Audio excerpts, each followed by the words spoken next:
my vice. Man up from Mars, he tripping, I put that on guard. I got the digits, but I am not calling. Wizard at night, this be that forum. I'm still stacked with that. Sunshine after that. Still stacked with that. Sunshine after that. So yeah, you know, I had a conversation with her, but it's like the signals is always crossed. I mean, like, I say yes, cause she asked me to say yes. And then she's like, I didn't want you to say yes. I wanted you to understood that a yes was required to answer the question. I was like, what?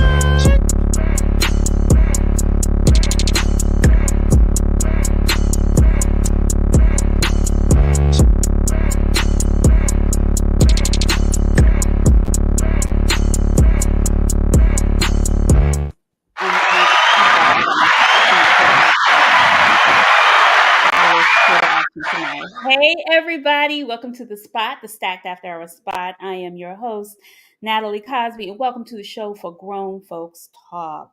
Today is International Women's Day, y'all. So all the ladies in the house, we are talking about loving the modern woman. And what is the modern woman? When I think about it, I was just like, we have all these internet sensations that always are giving the modern woman advice on how we don't know how to love or we're too independent and all that other stuff. So we're going to talk about that and make sure from last week we're in this month of introspection. So talking about self-evaluation and self-worth. So the women are going to self-reflect, and we're going to also give some men something to reflect about. Last week, we talked about the mirror, looking in the mirror. So now we're going to talk about how do you love us, especially the modern woman for International Women's Day. So y'all get ready, get your cocktails, get those fingertips loose, because we want to hear your questions and comments on tonight's show. And here at SAL, we keep it what? Lit and enlightening. So let's get into it. Where is she? Where is she? I see the shimmy dust. Girl, you better give us the Uncle Clifford. Yes. That is fabulous. I bought the gold out for Women's Day. I Wanted to look love like, it. not on my head, but on my body. Go on, fashionista. Y'all know Anthea be bringing it. So, Anthea, happy Yeah. International Women's Day, love. Yeah, same to you. It's a So, beautiful, beautiful day. I'm happy that it fell on a Wednesday, which is today. I And I'm know, happy right? about this conversation tonight. Yep, exactly. So, when I was doing research on this topic, I was finding, and I thought about this because part of this show was based in giving each voice. When I was watching the whole internet sensation over the pandemic, a lot of stuff was talking about the modern woman, the independent woman, so on and so forth. And so I was like, you know what? How do we come together and start talking about how we're misrepresented? I feel like sometimes the modern woman is very misrepresented. And there And may be some truths to certain things, but go ahead, Anthea. and it depends on what your definition of a modern woman is. True. Because I was looking it up. I was trying to see if I could find a definition somewhere. And the Urban Dictionary talked about the fact that the terminology modern woman has been around since the 1950s. I believe it. And it was a terminology used where when women, because women traditionally was designed in the mind to have just one partner, be submissive to that partner, be a wife, take care of the kids, take care of the home, and work towards building the man up in the house. Right. And so in the 1950s, when women decided, or when women found out that they could actually have more than one sexual partners, I think that terminology started coming around because of that Well, I think also part of it, information they gave. right, but I think also part of it is like most women didn't work. They were at home Right, too, right, right? So that right. financial independence came into play. So it's funny, the whole internet thing, I was scouring through videos all week. And so You I get found this one because I I'm an auntie. I know Anthea don't claim herself to be an auntie, but I am an auntie because I've Listen, never been. I was wondering though, where like that terminology, is it easier to kind of classify people because it's hard to swallow where people are if you're not in a classified group. So what makes us an auntie? Is it because we don't have kids? I feel like it's because we don't have kids. You know what? The reason why I embrace the auntie because the aunties that I were raised with were super fly. So I to mean, me, it's a compliment. listen, I don't listen. I got my nieces and nephews out there. I am an auntie, but in my mind, an auntie means something different from what people are classifying it to be. Well, let's see what this auntie has to say about being auntie. Montaigne, go ahead and roll it. Excuse for a woman that is not ready for responsibility or commitment. Why they over here bothering me? I'm literally just living my life, right? Living my rich auntie life. Let me help you understand what that is. Number one, I don't have children because I don't want them. This is my dog, Sage. She lives her best life. I'm not married because I don't want to be married to nobody's dusty ass son, okay? I date for pleasure. I don't date for marriage. Number two, I have a lot of money. I spend it on me. I do whatever I want when I want. A rich auntie lifestyle is about saying, I have made a deliberate, conscious choice that marriage is not for me and children are not for me. I am for me. I do what I want when I want. That's what a rich auntie is. So, And that's her That definition. rich auntie is an excuse for a woman. so as everybody saw, she was talking to the commentary where somebody said a rich auntie is not responsible and ready for a relationship. And that's a dumb thing for him to say, though, because everybody has to have responsibility. Whether you have kids or not, you have responsibility. You have to work, you have to pay rent, you have to eat. Those are responsibilities. Everybody has them. So that's really an asinine comment to make when it comes to classifying women as a rich auntie.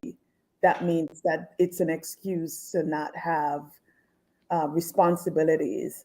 But the and I applaud her for doing her thing and being or owning whatever it is she wants to own. But when it came to the fact that the guy had to be a dusty man or whatever, nobody wants your dusty son, that gave me a twinge of bitterness.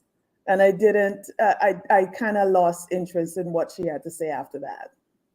I mean, I'm not mad at it though.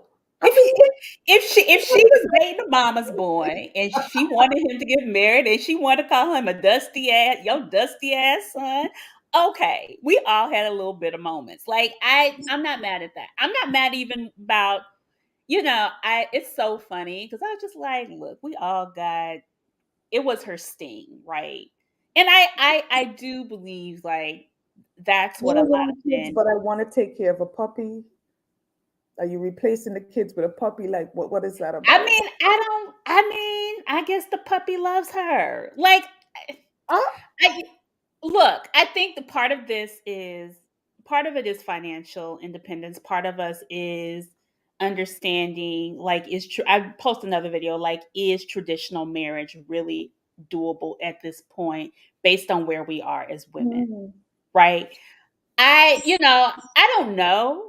I mean, I've never been married. I want to be married. I have someone, but I understand her sentiment as well. I understand, like, I like when you've been alone for so long, you like your freedom. You want someone, but you kind of move differently But you, but than you, our mothers and not even our mothers, possibly our grandmothers. Because I feel like our mothers started to work, but they still stayed in the household, right? It's really interesting. so a rich auntie can actually be married and have kids. No, They can. I'm not saying that okay. they don't. No, no, I'm no. not saying that they don't. It just seems like that is her definition. So everyone's definition may be very different. Well, I think today's auntie doesn't necessarily have kids. When you think about the Tracy Ellis Rosses of the world, she's like, I'm fine being an auntie. I think the aunties don't have kids until they're So, no longer aunties anymore. So we're okay. So now I get the definition of what that means In this day and age, in yes. this day and age. Okay. Right. So it's And they basically don't want to childish get women who are married. older, who And have they don't, yeah. supposedly put their supposedly career first. Okay. And this, I think this leads into the whole stereotypes of, you know, there's a difference between independence and maybe modern and understanding how to navigate through love. I don't know. Let's bring in the panel and see what they got to say. Mm-hmm.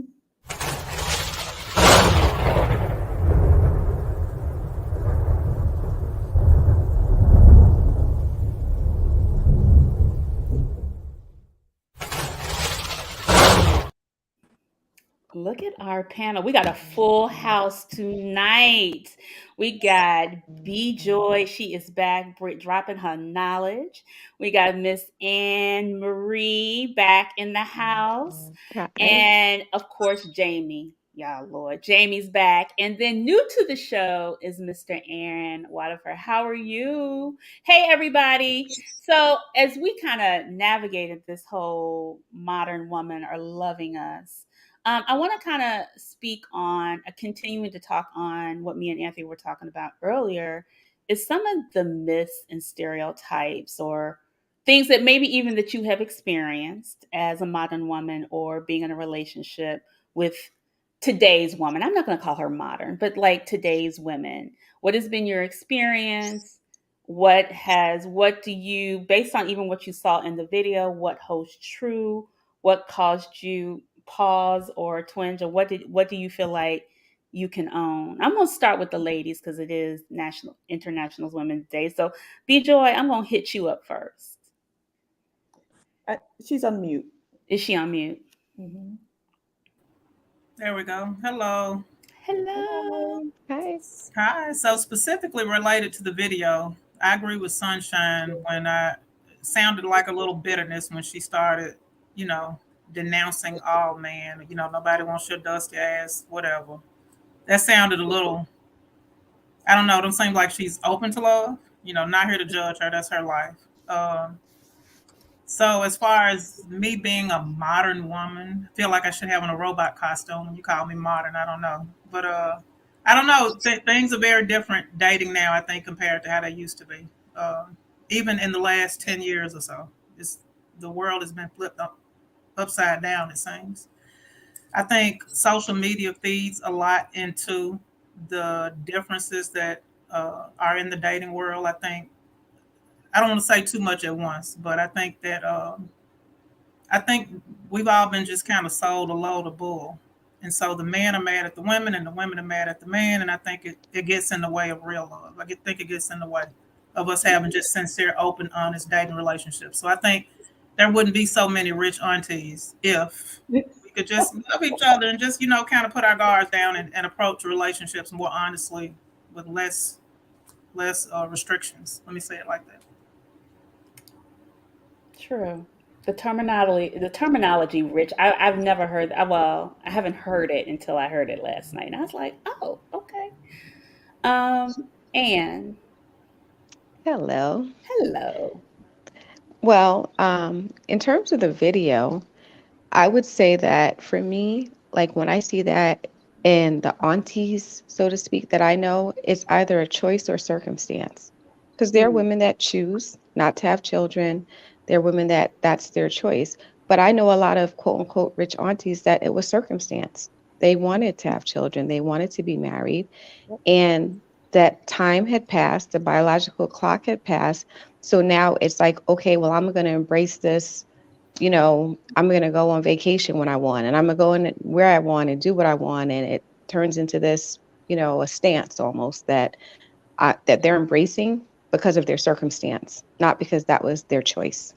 Mm-hmm. So I see that. And as far as dating, I agree with B Joy about the social media, because I feel like dating now, and it's almost like this every morning, hello, beautiful, or, sending you a DM or seeing you. It doesn't replace like quality time. So you can talk every day to someone, and that doesn't mean that you're making them your priority. And for me, if you're dating me as a quote unquote independent or modern woman, I want to feel like a priority. And that doesn't mean like a text every day.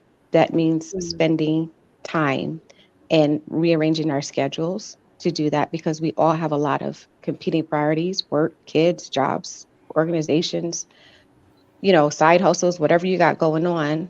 But you have to really make an effort to make that time. And seeing someone on social media is not seeing someone. So that's my thought. Oh, all Did you ever right. get any grand rising? Go ahead, Miss Ann. Gentlemen, Aaron or Jamie? I'm a whoever. Jamie, you in deep thought. I can see you there now. What you thinking about? I mean, what's your question? I'm just saying, what has been your experience with modern or today's women, based on just even what you saw on the video and kind of the commentary that Ann and DJ said there?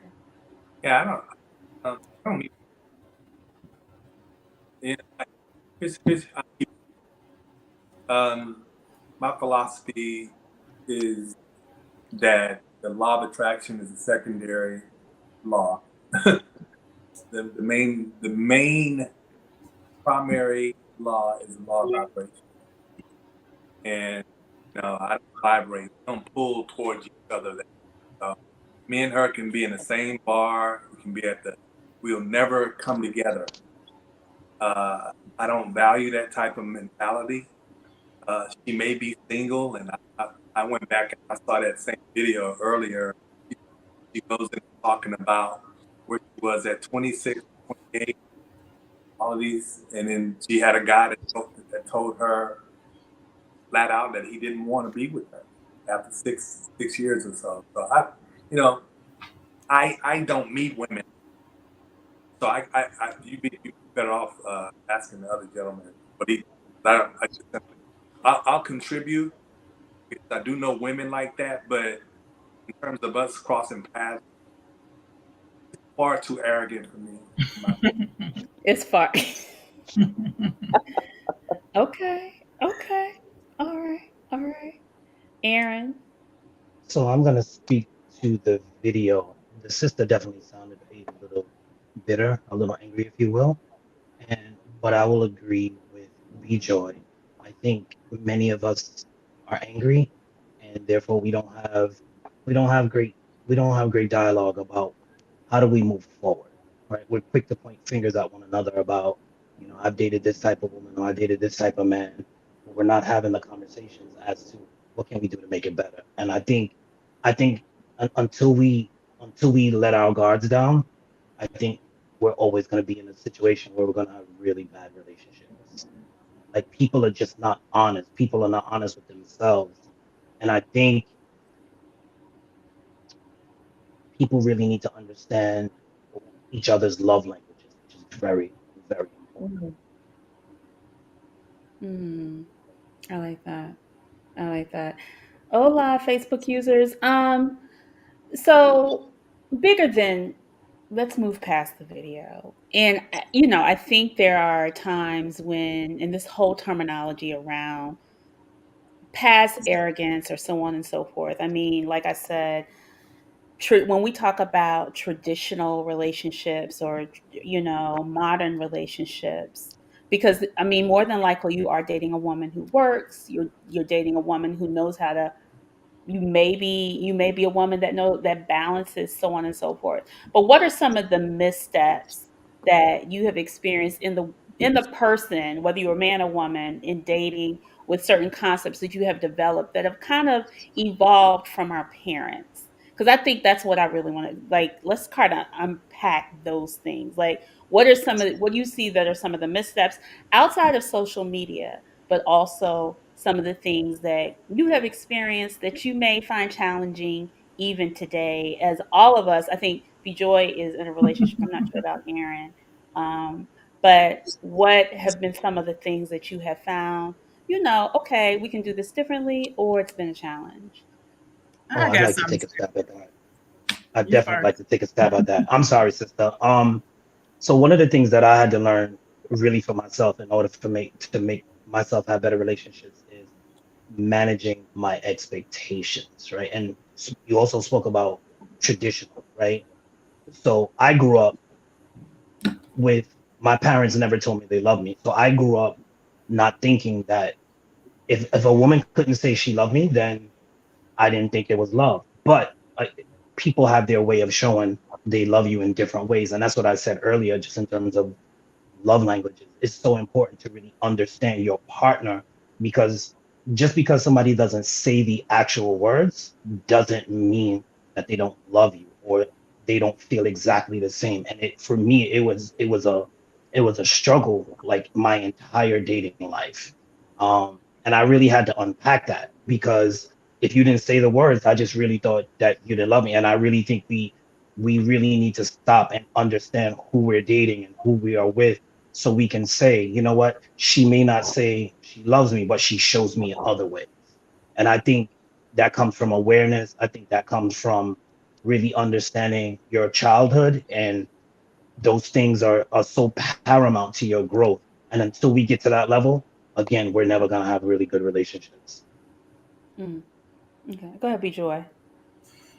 The brother who just spoke sounds very emotionally evolved, and I think my challenge has been with men, being a modern woman dating men. I think the needs have changed, because like the perfect man, or the man who could meet all my needs today, he would have to be emotionally supportive. And I think these are traits that men may not have developed, because like the ideal man 20 years ago would not have needed to be, or even 40 years ago. They could just be a good provider, come home every night, and like he would have been something to brag on. But these days, both of us come home from work stressed. You need a foot rub, I need a foot rub too. So that men getting in touch with their childhoods and dealing with their trauma, I think that's like paramount for survival, especially dating a modern woman who has a busy career, has other things going on. And so I think when you hear men complain, I'll just go get me a younger woman, or I'll go be a passport bro and take the easy route, date and other. I think it's because they haven't done that work, and they haven't evolved to that level, or just don't have a desire to. And of course, that's their prerogative. But I think there's so much to gain from two people who are healed and evolved and can actually work together and build something together. But the deficit for me has been I keep dating cavemen. I mean, like, they're great protectors, providers. They have all these wonderful traits, but boy, don't let me need some emotional support. It's just not their strong suit. Absolutely agree with that. Wow. I had that one was heavy on my heart. I had to say that when you brought it up. Girl, you said caveman. Oh, I have to say it. Just I like a little club though. But you know what? Okay, so let me tell you what my man told me. He said, if I was this evolved, emotional man, I wouldn't be all these other things, and you wouldn't like me. You wouldn't be as attracted to me. Like he said, it's hard to find both of those in one person. So like, he's good at explaining himself to me to make me understand it, but it's still like a lack there. I really would like more. If I tell you my feelings, I want you to know what to say and not be a caveman. But like you said, cavemen are sexy. If they are. I mean, Yeah. I have to agree with B-Joy. There's a lack of emotional intelligence that I find that, and it comes down to communication. We've talked about this on other shows and panels. You have to have, great communication skills on both parts. And not only that, be willing to communicate, both of you, how you feel, talk about each situation. And there's a lack of emotional intelligence. And I feel like women, we are more creative in terms of juggling our time. We're normally the primary caregivers, and we'll make time, we'll change things around, we'll, change our schedules, we'll multitask. And I feel like a lot of men aren't as creative. They want you to conform to their schedule. They're not, willing to compromise. They want you to meet them on their terms, their availability. I just don't find some of these men to be really open to create the space to see you outside of the times that they feel they're available. They want you to conform to those times. Brothers Aaron or Jamie, y'all want to? Go ahead, Jamie. I want to just offer this real quick. I think that, I can't assume this, but most of us are products of boomers, baby boomers out there. Mhm. And they were not, collectively speaking, responsible for our emotional situation. They weren't overly affectionate They didn't do a good job. because their parents were not overly affectionate. Mhm. Clear and succinct roles. The dad went out and got bread. The mother came home or stayed home and did what she did. In terms of how that relates to me and my friends, it does have an effect.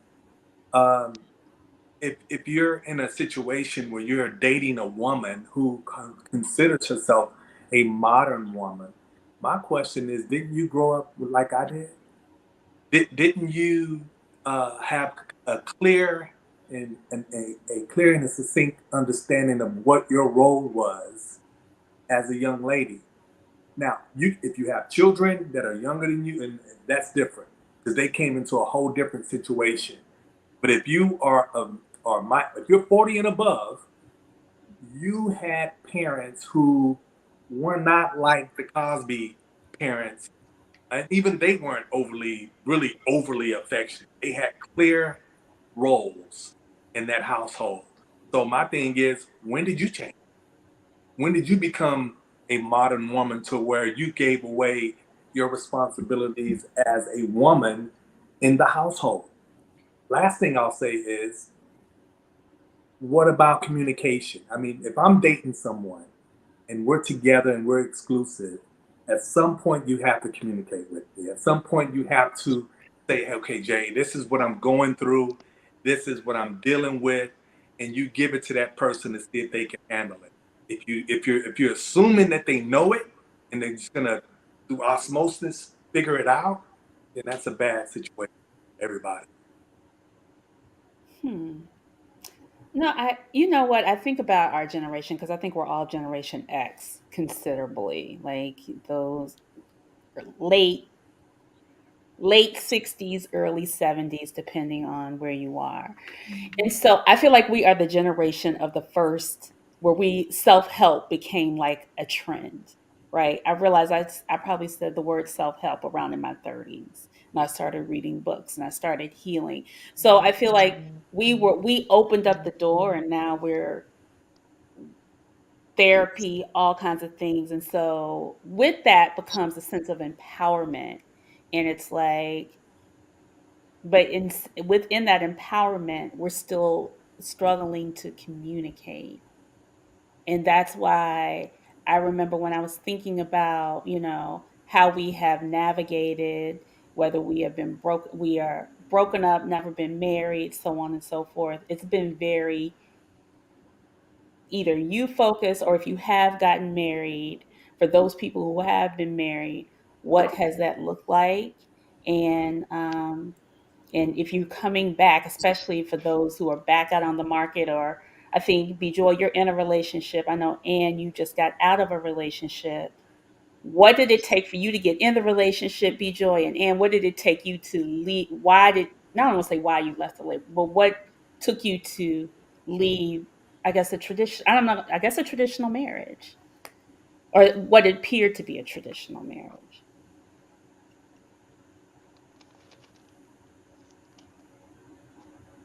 That's I want, that's a, a loaded question. I So know it what's is. I'm sorry, girl. I'm yeah, sorry. no. So I'm trying to break it down. You said so what to What leave did a it take you to traditional get into the marriage? traditional marriage, and what made you leave the let's just leave the traditional marriage. We're talking about the breakup first. We're kind of going backwards, but The breakup meaning the divorce or not even the divorce, but what for you, and what was it for you that kind of moved to be like, I can no longer be here? Because I think that's the one thing is that I see with women today. We don't have to Mhm. stay, Right. right? I I think feel like we're just yeah. like, if we're unhappy, we're gonna leave. hmm Whereas I feel like our parents, even if they weren't happy, Mhm. especially our mothers, they would stay. Mhm. Yeah. And As a yeah, services. I think it's I think it's a lot. Obviously there's a lot that gets you to that point, but there is a self-reflection. You know, again, I think I've said before, people change. The person you are, 20 years ago is not the person you are today. So your needs change. And I do feel like generations before us, it's not that they didn't have changing needs. It's not that the women or the men didn't want something different. I think it was just society that as an expectation for you to sort of maintain, and stay in that relationship. And part of this conversation and being this modern woman and realizing life is short, we've had an unprecedented pandemic, things have happened. You only live once. So you want to get the most out of it. So you're not happy, you know, that's paramount. Like you said, happiness is a topic that was not talked about in the past, and it's very prevalent now. Like people's happiness and what makes you happy, it's a very prevalent. And you know, I know that's a lot that was weighing on me. Things in my personal marriage that if I wasn't happy, I wanted to be happy. Yeah.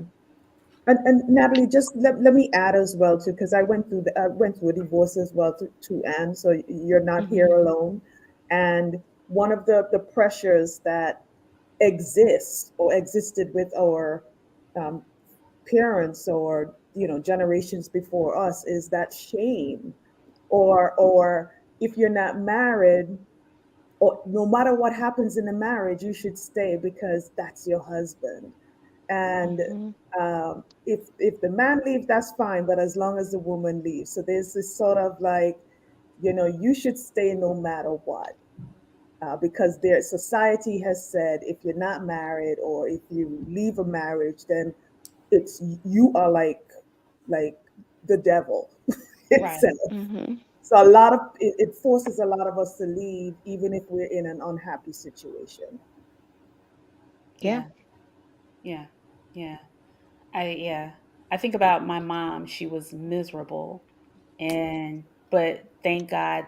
I'm not gonna say thank God. I just with the marriage, there are things that are just when it's that toxic, and you see that it's just not good for the unit. I know it's like it's good to stay, but when it's no longer good for the whole environment, what happens?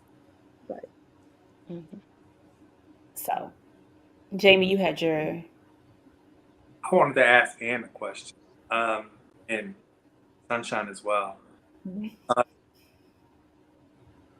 You mentioned getting to a point where you just have to leave, and I understand that. Question is, when I'll tell you how guys think, how men think. Naturally, if I'm interested in you, I want to know not everything about your past marriage, but I do want to know some background about that situation. And I guess what it comes down to is what motivated you to leave, and are you willing to get married again? And if you are willing to get married again, what is your pain threshold that led you to leave the first marriage? And That's a clear how question. better at managing that threshold? Did you just need to get away and get yourself together to where you feel like it, that you are maybe oblivious to any type of adversity, or can you deal with adversity better after recollecting yourself being single to where you can give a man who wants your hand in marriage another shot? And Okay, that's so Sunshine and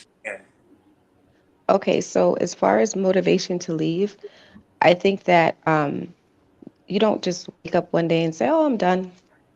It's like marriage is something that I know I took very seriously. So it takes a very long time, and even other friends that I have who are divorced, for you to make the decision that this is going to end, because it's a very big decision. It's not a celebration, it's not a party, it's a big part of your life. I was married for a long time, so it's a very big decision. So it's not a threshold of pain or anything like that, because you have your good years, bad years, your ups and downs. It's like accumulation of a life.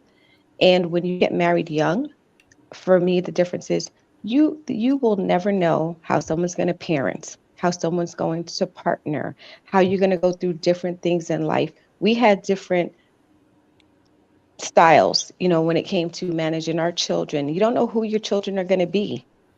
Children are their own people, their own personalities, and there's no way anyone can ever predict who your children are going to be and how you're going to manage those children and how you as two individuals going to manage it.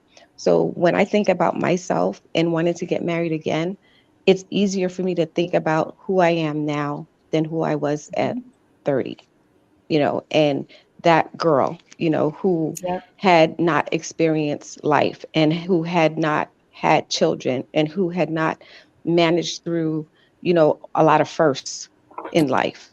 So at this point now, it's like I've experienced that. My children are pretty much grown. I don't need anyone to manage that parenting with me or that style. And I can focus on who I am as a person and who that other person is as a person, because I believe in love. I believe in relationships, and life is about relationships. And I'm not sure how many people here follow TED Talk, and I don't want to take up too much time, but the 85-year-old Harvard study on happiness that's been going on for 85 years and just concluded says, what was the conclusion? Life is about relationships. It wasn't the people who were the richest were the happiest. It wasn't the people, who had the most success. It was all that study came down to was the happiest people are about relationships. So, and I've always firmly believed that. But you're a different person now. I'm 51. I'm a completely different person than I was at 31. Yeah.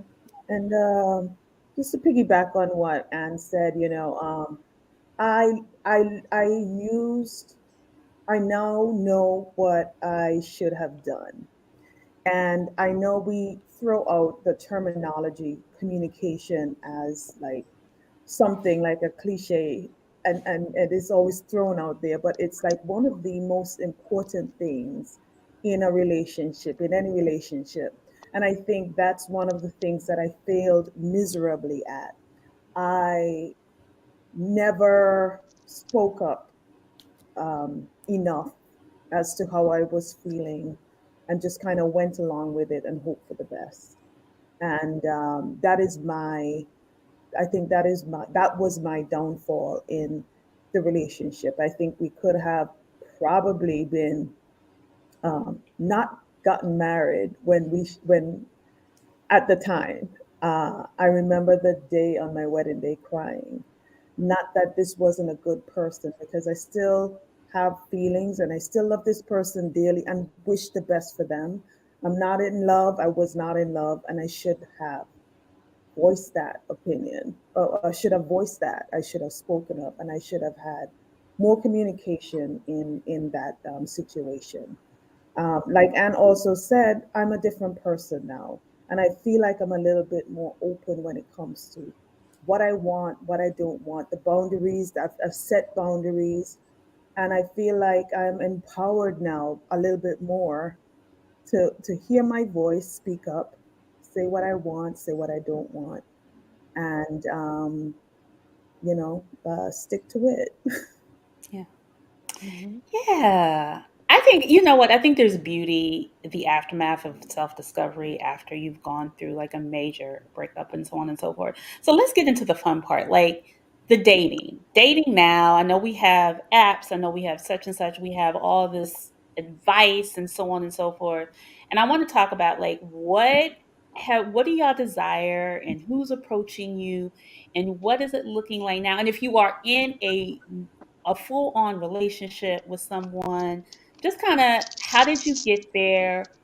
What moving away, I'm not going to say from traditional, but what does traditional relationships look like now? Because I think they're a little different. So I was talking to Anne because I feel Anne, you are in a relationship, correct? Dating.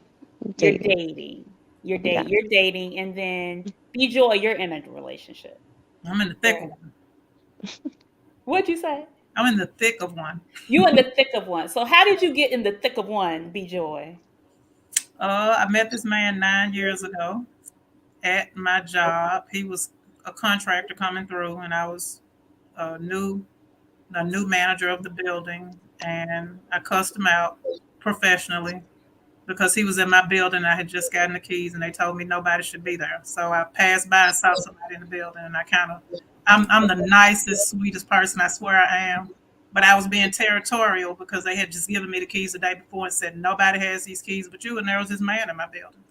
So I'm like, who are you? And who gave you these keys? And why are you here? And I kind of harassed him a little bit and put him out of the building. I'm like, you got to give me those keys. You can't be here. But he was a contractor doing work there, and I didn't understand. So a few weeks later, I was called in the building. I didn't know I had kicked out the HVAC guy, which was him. But I didn't even know who I kicked out. So I called the company and said, hey, I need you to send somebody over here. Something's not working. So when he came back, I didn't even recognize he was the same person. He's a very recognizable. He's a tall man. Like I should have known it was the same guy, but I had a different lens at that time. I had just come out. What would your lens be, Joy? You said you had a different lens. Well, I had ended a live-in relationship 2 months prior. And so I was still trying to work my way out of that. The first time I saw him, and I was still talking to the guy on the phone and trying to, let's go to counseling. Let's see if we can make this work. But he had moved out, and he was like living in an extended stay. And it was like a real complicated situation. So I didn't have eyes for anyone else. Because when I'm in, I'm locked in. Like it's, I don't see anything else. And so when he came back the second time, I was a little more distanced from that. I kind of was looking away, So the second time he came back, I was all bubbly and bright. Hey, let me show you around, not even realizing it was the same guy. So he says he thought I was bipolar. That's what he thought. That's his first impression, because he's like, you just cussed me out. Now you're being nice. What's wrong with you? But he didn't tell me that. So anyway, I invited him. This is a movie script, B Joy. Yeah. So that's how I met him. And of course, we hit it off. And the first, my unit was broken in my house. He came to my house that same night to fix my unit. And you know how when someone comes to do work at your house, you show them to the work and you walk away? But I stayed. And I think it was something like instinctive or subconscious. I must have liked him. I don't know. But I stayed and talked. Would you like something to drink? And, we made conversation and we talked every day from then till now. And it's been 9 years. So but it's it's non-traditional in the sense that both of us have our own lives, our own homes, our own families. He has a son, a grown son. I have a grown son. And we are very integrated, but still very separate. And I think that's the only reason it works. Like if we were married, we would be divorced. It would not work for us. Really? Yes. You guys, you guys don't live together? No, we don't live together. We both have the door code to each other's house. We can walk in at any time, and I can go drive his car without permission. Just go over there and do anything I want. The same here. So it's very open in both directions, but not. We don't commingle finance. So this is a true modern. It's a modern relationship. Yeah. It's a modern relationship. Okay. Yeah. So, B Joy, was it a struggle? I'm not gonna say was it a struggle. Was it resistant to kind of get out of that traditional? Were y'all trying to make it traditional, or was it like this is what's gonna be? No, it just kind of evolved to that. We liked each other a lot from the very beginning. We were like hot and heavy and really into each other. But at the time, my son is 24. He was 15. And I knew I didn't want him to have another step parent. I had just moved out with somebody. And I had subjected him to too many. I was serial monogamous. So I got married at 19 and I was married to his father. I had a son at 23. So I was married 4 years before I had a child. I did everything right. And then I got divorced. And so then I had a live-in, another guy I lived with who was extremely good to me and a nice guy, but it didn't work out. So that was one person my child had to bounce themselves off of. And I felt like it was unfair to put my son through that again as he aged. You've had enough people you had to co-mingle with. I won't do that to you again. Mm-hmm. So the living together wouldn't have been an option for me anyway. And I love my house and I'm stable and he's stable and he loves his home. So it just never came up. It never was we like each other so much we should live together. It's more like, I'm coming to your house tonight, or you're coming to my house tonight. And honestly, it works because I describe it to him like, I feel like this is us. We're not we're like this emotionally, but lifestyle is like this. And if I try to do this, it hurts. You know, it's like you're pulling a scab off. Neither one of us can go too far from each other, but we are not completely commingled. And so I think that's the reason it works, honestly. And so that's why I'm not married. That's why I don't desire to be married. I think it wouldn't work. I like him. I like us. I like the way it is. You know, if I'm mad, I can come to my house and just don't talk for a few days. And same thing. Does he want to get married or no?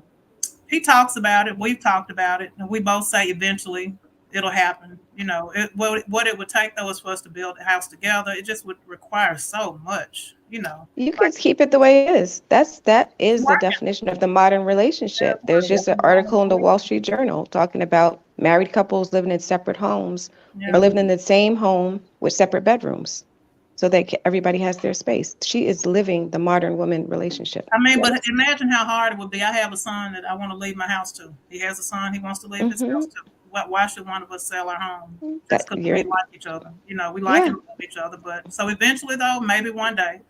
Somebody said, do y'all ever play burglar when he's working into your what? I'm going to mention that to him. I would love that. That's a good one. Aaron, do you have any, are you in a relationship, Aaron? I'm dating. You're dating. Okay. So what has been your experience in dating today's woman, modern woman or not, whatever?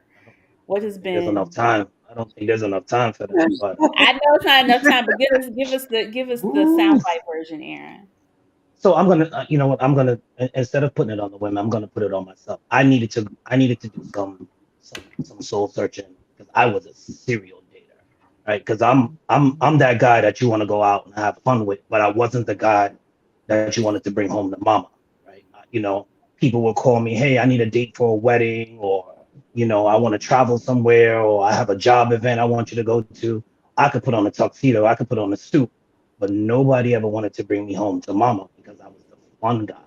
And I could never really understand why, right? So I blamed everybody, all the women that I did. I was like, well, they just don't know, you know, what kind of man they're getting with me. But then when you look in the mirror and you start to see a pattern of yourself, you're like, maybe it's not the women, maybe it's myself. And so I really took a 2.5 year hiatus from dating. And I mean, it was rough because I was used to going out, you know, having a good time, having drinks, but I was unhappy. And what I learned is that, again, what I said earlier, I was searching for love because, like I said, it goes back to my childhood. I'm looking for women to love me because my mother never told me she loved me. So when I was a mess, let's just say that. I was a complete mess. But I looked the part. I said the right things, but I was a complete mess. And I decided that, you know what, in order for my relationships to be a lot more cohesive, that I needed to do the work. So I went and got me a therapist. I went and got a life coach. And I just did some soul searching. And I learned how to manage my expectations. Because again, love languages are so important. Because again, women were treating me very well, but just because they didn't say certain things or do certain things, I equated that they really didn't care about me. And so I did the work, you know, and the work never stops, right? So just because I've evolved to this place doesn't mean that, okay, I made it and now I stop. I still have a life coach. I still read books. I still talk to my women friends. And I talk to, you know, the woman that I'm dating right now. You know, we don't have a traditional dating scenario because we are actually really good friends, but we talk, we're honest with each other, we give each other space, you know, we accept each other for who we are. And I think that's paramount. Like, you have to have awareness and you have to really have a real vetting process, because a lot of times we don't vet the people we date. We're having a good time, we look good together, but we need to do better at doing the vetting process. And so that's where I'm at. So right now, I would say for the first time in my life that I'm in a situation that I love. Like, there's no drama, there's no headaches, there's no expectation, because she said to me that, listen, I'm not that woman that's gonna say this and say these things and say that, but how she has showed up, she says all those things just by the way she shows up. Got it. And that's important, right? Like, you have to know your target audience. If you don't know who you're dating, it's never going to work. If you don't know anything about the person, because guess what? All of us, we know how to have a good time when we go out on dates. We have a great time, but when you take those things away, can we sit in a room and have a conversation? Are we actually friends? Do we respect each other? Do we have, common goals? And even if we don't have common goals, are we in sync with what we want for our lives? And these are the questions that we need to ask one another instead of just dating somebody because they look good on paper or because we look good together or because we have a good time.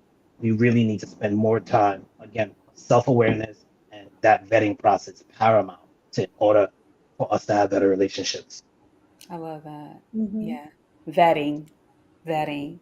So Jamie, because I saw you shake your head a little bit. Your nonverbal was like, What, Jamie? You got what? Ann was earlier about sleeping in separate bedrooms. Like, what's the point? It's like, I'm sure when B Joy is with her fella, they sleep in the same bed, or am I assuming that? I mean, No, we do. Okay. Unless he falls asleep on the couch, we do. But we do. Let me share this.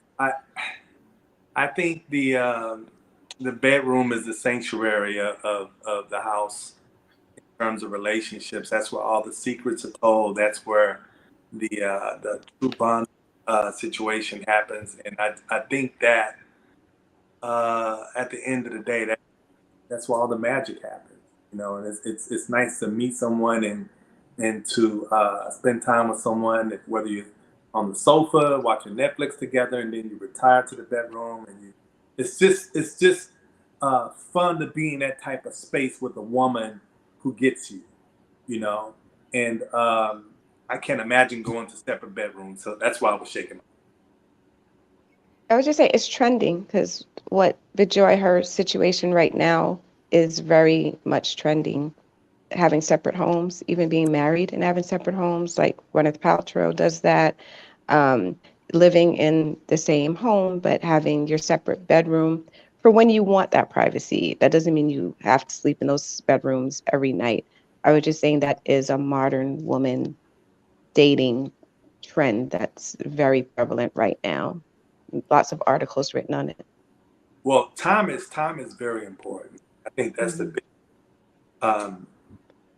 thing that we have in life is spending time with the one that we love. And I just, like I said, I consider myself an expert at spending time with someone. I may not be as involved emotionally as my man Aaron goes. He's taken time and went to therapy and got himself to a higher place. And it's not a coincidence as he's thriving in a very nice relationship. So I tip my hat to him on that. My thing is spending quality time with one person and making the best of that time. That's my whole end game, Yeah. Yeah. It always sounds like we're kind of teetering between this tradition and modern, right? So it's like, where is not the line, but like, when does the commitment become to be or not to be? What does it look like? What do we hold that's traditional? What can we move beyond that? Become, like B Joy said, we're together, but our resources are not together. But they are, like, they can. It's like, B Joy, I feel like your relationship's like a Venn diagram, kind of. Yeah, the traditional parts are, I cook. I don't cook 7 days a week, of course, but when I cook big meals and make sure they have leftovers. When I first met him, when he go out of town, I used to pack him meals for out of town. I'm not that good anymore, but I still cook. I still cook a lot. I fix his plate. If I get up at 3 a.m. and go to the bathroom, I go grab some juice and bring it back and set it by the bed. I mean, I'm sweet to him. I'm very nice. I rub his feet. I'm good to him. And he blesses me financially, even though I don't need it. He's manly in that way. He's stay handing me something, giving me something, like he makes me feel very cared for. So in those ways, we're very traditional. The non-traditional, we spend a lot of time together. You know, a lot of time together. Either on the phone, you think we run out of things to say. We talk an hour or two every day. If we're not together, it's on the phone. So those parts traditionally, yes. The non-traditional is I guess the part that allows me to probably be here so long, because this is the longest relationship I've been in, even longer than my marriage. My marriage was 8 years. This one is 9 years. Is the fact that I'm not like this. Like, I don't have a say in what he does with his money and what he does, how he raises his son. And I can conveniently just not have an opinion on it because it's not my business. So it cuts down a lot of arguments. And, you know, it's like, sounds less stressful. Yeah. And we still find things to argue about, don't get me wrong, but it's a whole lot less because, you know, we're not commingling those big important things that people fight about.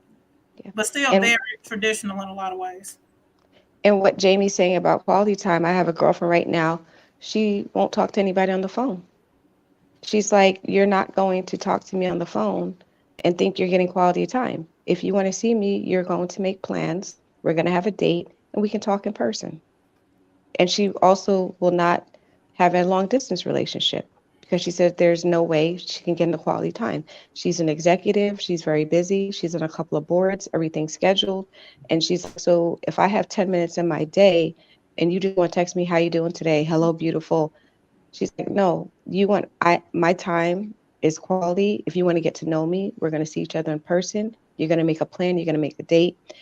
And I really feel like that goes back to social media and making people so accessible and having men think that by reaching out to you or talking to you every day, they're spending quality time with you when they're really not. And for me, that doesn't make me feel like a priority. I feel like a priority if you arrange your schedule and you come and you meet me and we are in person and we go out and we talk, you know, whether it's just like an hour or we're, you know, meeting somewhere for lunch or we're just hanging out for, that's You're it. saying courting is not dead. I don't want it to be. I'm saying it's few and far between. It's hard, you know. It's no, that's really what I'm hard. saying. I feel like that is one tradition that one of the like a traditional element of dating that women don't want. We want to be like we still want to be courted. You still want to know that you put in effort and thought. No. I mean, and the other thing is, of course, when you go out on that date and you meet face to face, the conversation, you know, that's also another thing. That's so much more of an effort, though, to go in person than it is to just send a text. You know, you just shooting me a text. You could be shooting 10, 15 texts. I know. To me, it's so much more of an effort to actually, you know, show up, like, and go out and see each other in person. Like that just sending that text every day is, it's like, what is this? Yeah, I don't mind a Can conversation. Can I speak to that for a second? So Yes, I was sure. guilty of that. I was definitely guilty of that, right? And again, talk about self-awareness. I was extremely guilty of that, right? Because I'm thinking in one breath that, hey, at least I'm making time, right? At least I'm making an effort, right? But also I'm working. I was in grad school, you know, trying to get my master's. And sometimes you would think like, you know, if it ain't broke, don't fix it. So sometimes men feel as though sometimes we feel as though you're asking for too much. So I think you're not saying anything incorrect, but I'm just telling you where it came from, because until it was brought to my attention, I really thought that I was doing enough, right? A text, good morning, good afternoon. Did you eat today? How was how was that board meeting? You know, and the only time I really dated was the weekends, right? And sometimes that's just not enough. So I hear what you ladies are saying, but I just wanted to I hope that it gives you a little bit of insight of where it comes from. I'm not saying it's right, but that's where it comes from sometimes, because you also want to feel like, you know, I'm working hard, you know, because if we do move forward in this relationship, I do want to be a good provider, but you know what, I'm doing the best I can. And I think it just goes back to what I said earlier, vetting process. Like, have that conversation with these men saying, hey, this is what I like. I dated a woman for 2 years and I didn't know she liked red roses. Like, I did not know that.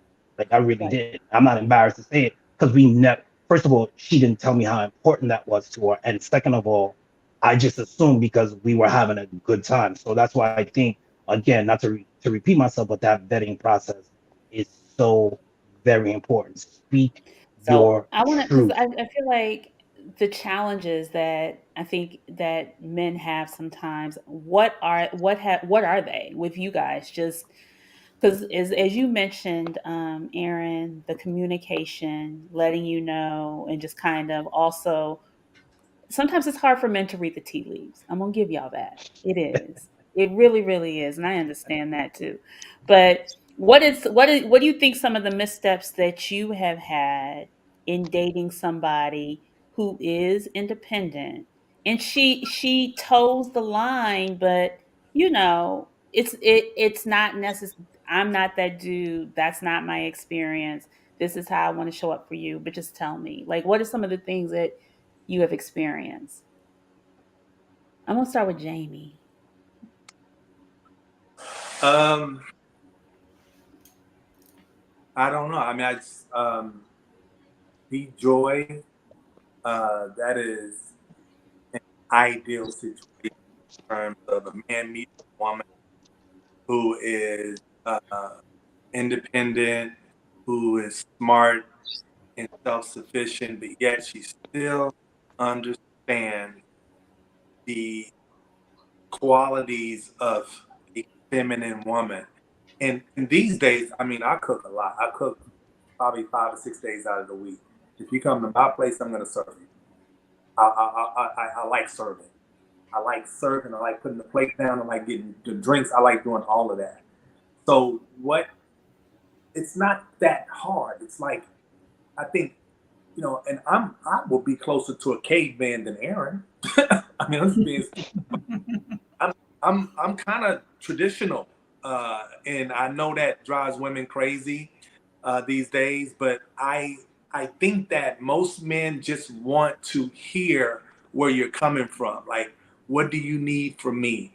Are you gonna believe in me being able to take care of you or take care of us? And what do you need from me? Instead of just being distant in the situation and assuming that because you have yours that you don't need me.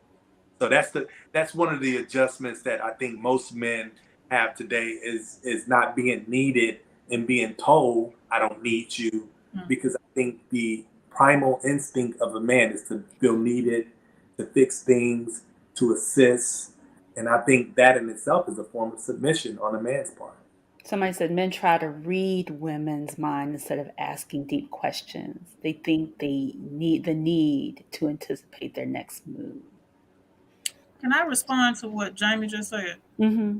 I don't know if I speak for all modern women. I'm sure I don't, but we need you so much, man. Like, just because we don't need you financially, we need you in so many other ways. And that rich auntie thing is not a flex for me. It's not cute to not need somebody. I won't say I get anxiety because I ain't never scared, but I get like worried when I have to take my car for a repair because I feel like somebody's going to beat me. If my dishwasher breaks down, man, do you know how nice it would be for somebody to swoop in and just say, I got that? Like, as a woman, there are so many spaces that we are not adept in. Like, we do it because we have to, but we don't want to. And I don't want to make it sound like we only need a handyman. Like, we need the emotional support as well. We need a hard leg to lay next to at night. Like, we need somebody to compliment us and slap us on the butt when we're walking through the kitchen. It's a lot of things we need that I makes love you you slapping me on the butt now. man, like you want to do it again. Look, you do it you again. get it all day. Yeah. You work hard in this white man's world. Like, you go do it because you have to and you want to have a nice lifestyle, but at home you still want to feel like a woman, and you can't. I won't say you can't, but it feels so much better if you got a strong man beside you. So it's for anybody that's saying I don't need a man, maybe they don't. I do. I want one. I need one, and I sacrifice. I want one too. I'm no rich auntie and all that bullshit. I want a man too. But it's like Natalie was saying, reading the tea leaves. I agree with that. And the same thing Aaron was saying about he was texting, he's in grad school the weekends. I'll give a perfect example. This guy asked me out. This was, I think last year over summer. And I said, okay, I was going away for 10 days with my family, with my kids. And I was leaving on Saturday. So I said, Thursday, I'm free. We can hang out, go to dinner before I leave on my trip. And he said, what about Friday? And I said, well, Friday, I have to pick up my kids. We have to pack. We're leaving very early Saturday morning. So Friday's not going to work. Thursday comes along and I'm, hey, what time we're meeting? And he's like, well, Thursday's my gym day. I go to the gym on Tuesdays and Thursdays. So I just figured we would meet Friday. And I said, okay, I told you that Friday I have to pack and pick up my kids and we're leaving early Saturday morning. So that's not going to work. It's just like, and I did not change my schedule because, and, basically that was all she wrote. Cause I'm like, what didn't you understand? Like, why couldn't, if you're trying to date someone who's leaving the state for 10 days, you can't adjust, you can't do leg day on Friday instead of Thursday. Like, to me, I was like, okay, so this is not, courting is not a priority to you. So that's what I'm talking about, these men not being flexible and not recognizing that if you want to date someone, you got to sort of change your schedule and make that a priority. And that was it. I was like, I'm good. Go ahead, Jamie. Yeah. Go ahead, Aaron. You got something? Yeah, I just wanted to chime in real quick, and say that I think what's important, right, and I think where brothers go wrong is that we treat every situation the same exact way. Like, just because she's a woman doesn't mean that you treat every woman you date the same way. Every woman is different. And that's where brothers go wrong. Listen, I'm guilty of it. I'm definitely that dude that has been extremely guilty of treating women the same way, thinking, okay, you're supposed to do this, you're supposed to do that. But again, you have to know your target audience, right? You have to pay attention to those cues. You have to listen to what these women are telling you. And I think that's where brothers go wrong. And we just have to do better. We have to really spend time listening to those cues and listening, and again, just going back to just really understanding who you're dating, because if you don't, you just can't treat every woman the same way. Go ahead, Jamie. So here we talked about the fun part. Let's talk about the bad news, and I think we need to talk about this because Go ahead. the bad news is that men are getting angry and fed up, and everybody is not meeting women like B Joy and Sunshine and Ann and yourself. Men are meeting are running into a lot of women like the rich auntie, and it's frustrating. But here's what you won't get from a lot. You're not going to get a lot of complaining. You'll get men adjusting on the fly. I think in Ann's situation, she was looking for that gentleman to rearrange his schedule. And what men are doing a lot these days is they're basically saying, what can I get out of this situation? How am I going to benefit from this situation in the short term? How can I get as much from her in terms of time, intimacy, whatever that I want? Because I don't know that she wants what I want long term. So that's the bad news. That's not where I'm at. I play golf with guys that think like this. They're well-to-do guys. I got a bunch of great guys. As a matter of fact, I live in Houston, Texas, and I got a group of probably 20 people, 10 women, 10 guys. I make sure it's split down the middle.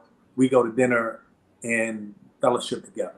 We get together and we talk, and we have dinner and we have drinks, and it's designed by me for us to get together and commingle and to talk about this type of stuff. And what you'll hear guys say is they're not going to argue with you about being uppity or high maintenance. They're just going to either bypass you or get what they can get out of you for as little effort as they can muster. And that's the bad thing I want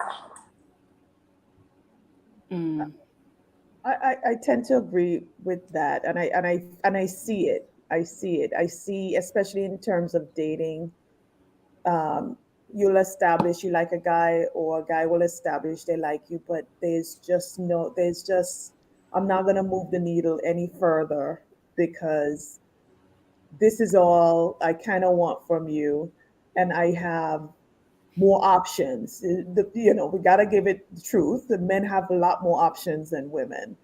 And we may have a lot of options too, but it's not the options, of course, that we want. There's very, like, 1 in every 5 guys, like, okay, maybe he'll do. And I also kind of want to not just, stay here and talk about the men don't read the tea leaves. Sometimes we women don't read it as well too. Sometimes the men tell us exactly who they are, and we just don't want to hear it. Mhm. We want that relationship, we want that husband, and we try to act like he didn't say it. Sometimes the truth is right in front of your face. They say it, you just don't want to hear it. So sometimes we too don't read those tea leaves. And with the tea leaves, I think it's also like your point of view. What is Mhm. mattering right now for you, right? So if, you know, like Jamie said, there are people who, I think people show up the way they need to show up. Your representative, even though we are all like over 40, at least I think even over 45, we we know what we at least don't want. And some of us are moving with what do I need right now? So when we think about that, and everybody, I mean, those people who are single, like, what is your current point of view when you come into these spaces and you meet the, as somebody said, where are the rich aunties? Because I want one.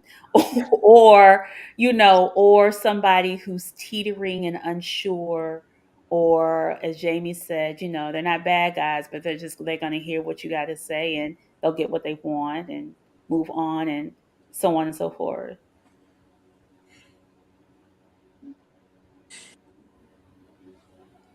I mean, I could tell you from my dating experiences now, I meet people and, specifically just say exactly what it is that I want. And ultimately, I just don't want to be chilling with a guy. I want to actually have a relationship or work towards that. And, sometimes, like I said before, people will tell you exactly what they want or who they are. And it's just for you to listen. Mhm.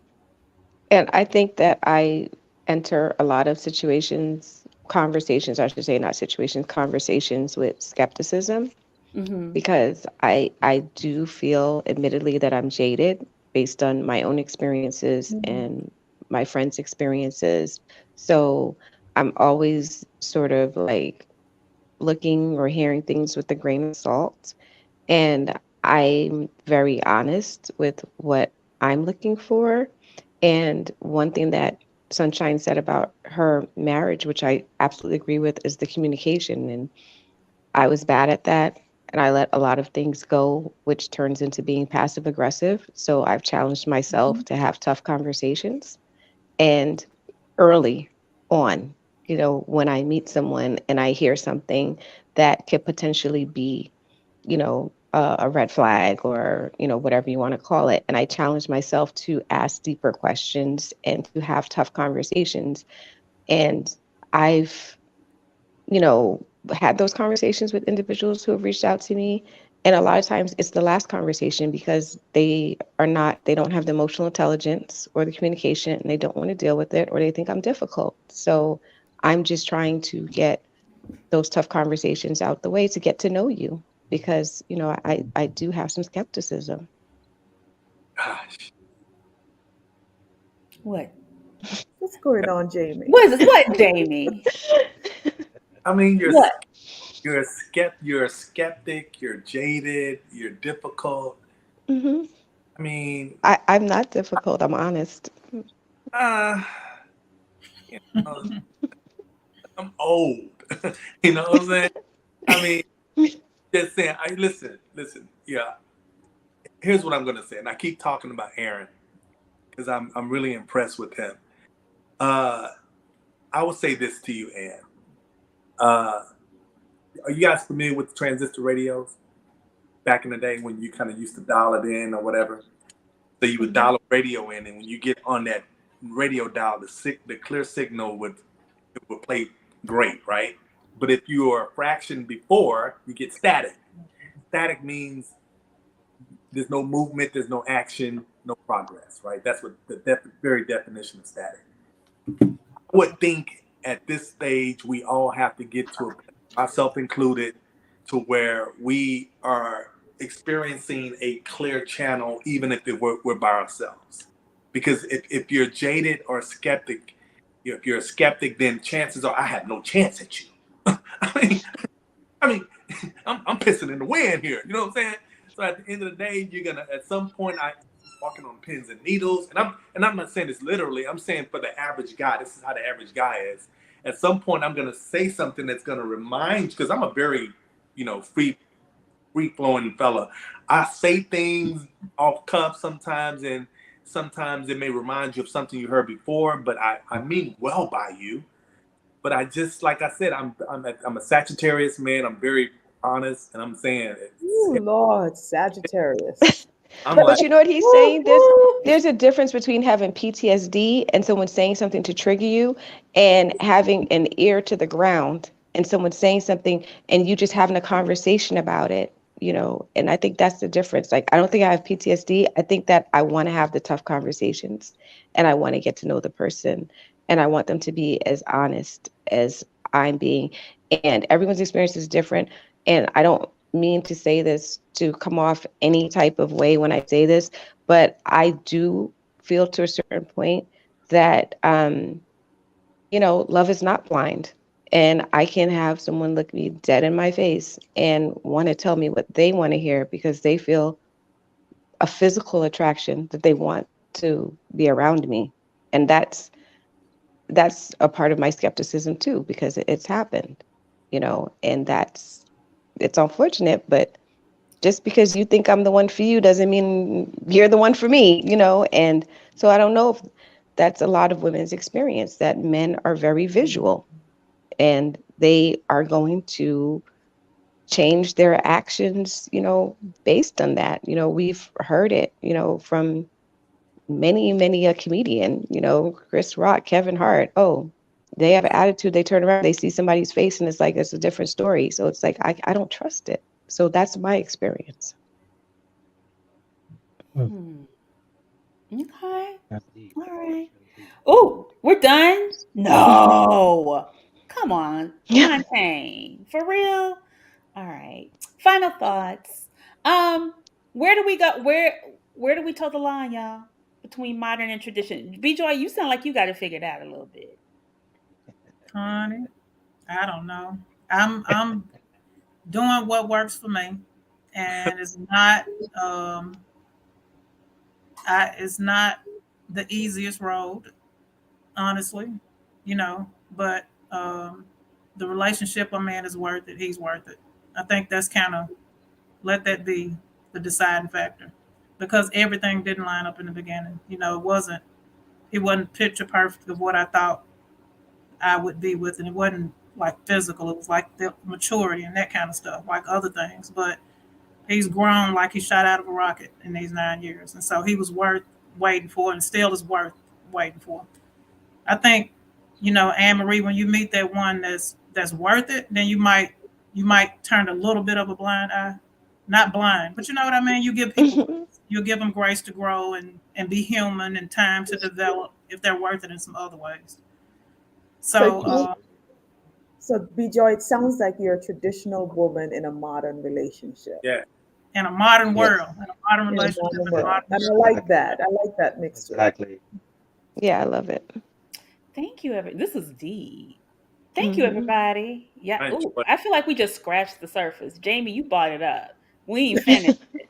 Part 2. Aaron, thank you. You are off. Thank you. Yes. Thank you. Thank you. We got for a having good me. balance of brothers. Mm-hmm. I like it. Thank I you. like it. Thank you, everybody. I It like was it. great. Thank you, Ann. Thank you, B-Joy. Of course, thank you, Sunshine. Y'all coming to the after party because we're going to talk about this Yes. more. We'll be there. Because I think this shit is good. It's very good. We'll see y'all next week. I think we're talking about sex. Are we talking about sex, Anthea, next I don't know what we're talking about and next the week. conversations around it? Oh, yes. All Communication right. around sex. Freaky deaky.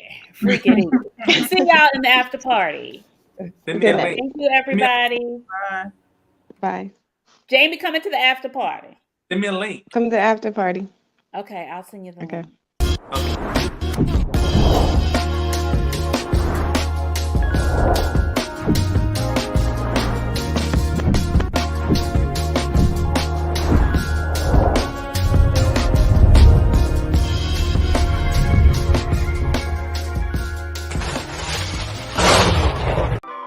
Join Stacked After Hours, The Spot, where grown men and women gather to have candid, also honest discussions about the state of life, love, and more.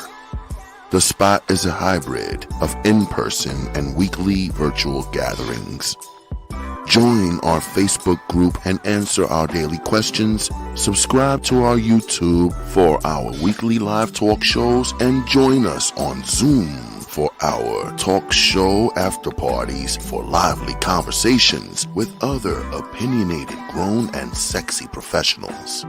Just search, like, follow, and subscribe to Stack After Hours on Facebook groups and YouTube. Also like and follow our brand pages at Be Stacked Wellness on Facebook and IG. So wherever you are, at home or abroad, pull out your laptop, tablet, or smartphone and join in the conversation with the members of Stacked After Hours, The Spot by Be Stacked Wellness. See you there. As you know, and if you are new to the Stacked family, we always keep our conversations lit and enlightening.